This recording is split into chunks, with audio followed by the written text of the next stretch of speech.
తేజ సజ్జ, Prashanth Varma combination cinema 'Hanuman' ఈ సంక్రాంతి బరిలో విడుదలవుతున్న సంగతి అందరికీ తెలిసిందే. తాజాగా 'హనుమాన్' ప్రచార ఈవెంట్‌కి మెగాస్టార్ చిరంజీవి గారు ముఖ్య అతిథిగా వచ్చేశారు. ఈ వేదికపై చిరు స్పీచ్ అద్భుతం, ఎమోషనల్‌గా సాగింది.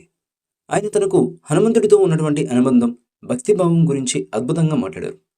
తన జీవితంలో హనుమంతుడు ఎలా భాగమయ్యారో, తన కుటుంబానికి స్వామివారు ఎలాంటి సాయం అందించారో కూడా ఈ వేదికపై వెల్లడించారాయన. ఈ సందర్భంగా చిరుతో ఎంతో ఎమోషనల్‌గా మాట్లాడారు. చిరంజీవి గారు మాట్లాడుతూ, నిజానికి 'హనుమాన్' ఈవెంట్‌కి రావడానికి 4 కారణాలున్నాయి.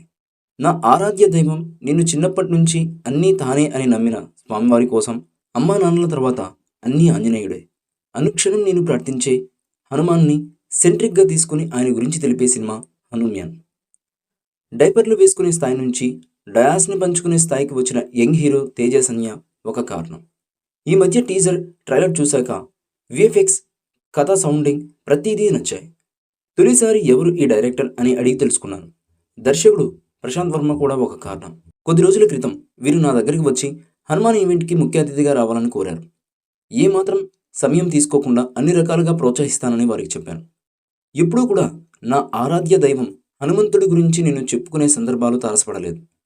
ఒక్కోసారి మనసులో భక్తిని చెప్పుకోవాలా అనిపిస్తుంది. కానీ ఇప్పుడు చెప్పాలనిపించింది. చెప్పాల్సిన సమయం కూడా వచ్చింది. ఆంజనేయుడిని తలుచుకుంటూ ఒక నిబద్ధత లక్ష్యంతో నేను ఇక్కడికి ఎలా వచ్చాను, ఎవరి ఆశీస్సులు ఉన్నాయని బలీయంగా నమ్ముతాను. ఆ స్వామి కథతో సినిమా వస్తుందా అంటే ఆయనతో నా అనుబంధాన్ని చెప్పుకోవాల్సిన సందర్భం ఇది. ఈ వేదికపై చెబితే అందరికీ స్ఫూర్తినిస్తుంది. ఇది హిందుత్వాన్నో మరో మతం గురించో ప్రచారం కాదు. యువతరానికి స్ఫూర్తినివ్వడానికి ఇది ఉపయోగపడుతుందని అనుకుంటాను. చిన్నప్పటి నుంచి ఆంజనేయుడిని నమ్ముకున్నాను.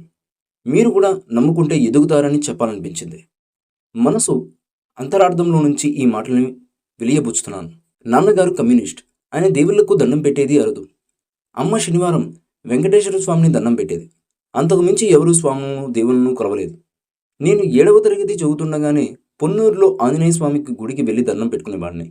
బాపట్లలో స్కూల్ ఉండేది. చీకటి దారిలో వెళ్ళేవాడిని. భయంగా ఉండేది. కానీ హనుమంతుని టెంపుల్లో ప్రసాదం తీసుకుని ధైర్యంగా వెళ్ళేవాడిని. అక్కడ పూజారి చెప్పే విషయాలు శ్రద్ధగా వినేవాడిని. హనుమాన్ చాలీసా ప్రాక్టీస్ చేసేవాడిని. ఆయన మీద భక్తిభావం అలా కుదిరిపోయింది. అక్కడి నుంచి మొగల్తూరులో 8, 9 క్లాసులు చదివాను. గ్రామీణులకు ఇది తెలుస్తుంది. రోడ్ పైన చెక్స్ ఆర్ట్లో ఒక నెంబర్ వస్తుంది. అది చూస్తే నాకు ఒక క్యాలెండర్ గిఫ్ట్ వచ్చింది. చూస్తే అది హనుమంతుడి క్యాలెండర్.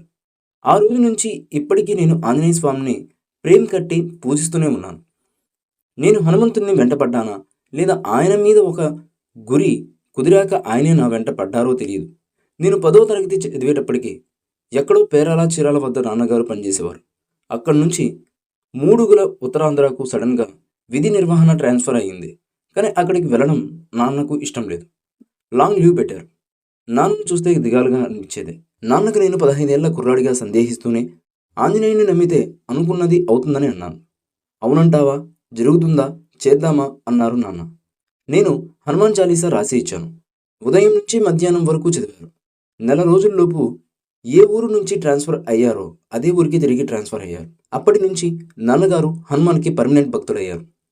మా కుటుంబం అంజనీ పుత్రుడిని ప్రార్థిస్తుంది అని చిరంజీవి గారు తెలిపారు. 'హనుమాన్' చిత్రంలో హనుమాన్ పాత్రలో చిరంజీవి గారు మెరవనున్నట్టుగా సినీ విశ్లేషకుల నుంచి, సినీ లీగవీరుల నుంచి అందుతున్నటువంటి సమాచారం. మరి ఇదే కనుక నిజమైతే ఈ సినిమా బాక్సాఫీస్ వద్ద ఊచకోత కాయడం అంటూ సినీ ప్రేక్షకుల నుంచి తెలుస్తుంది. ఇదే కనుక నిజమైతే ఈ చిత్రం బాక్సాఫీస్ వద్ద ఊచకోత కోయడం ఖాయమంటూ సినీ ట్రేడ్ పండితులు చెబుతున్నారు. మరి చూడాలి ఇందులో మెగాస్టార్ కనిపిస్తారా లేదా అన్నది.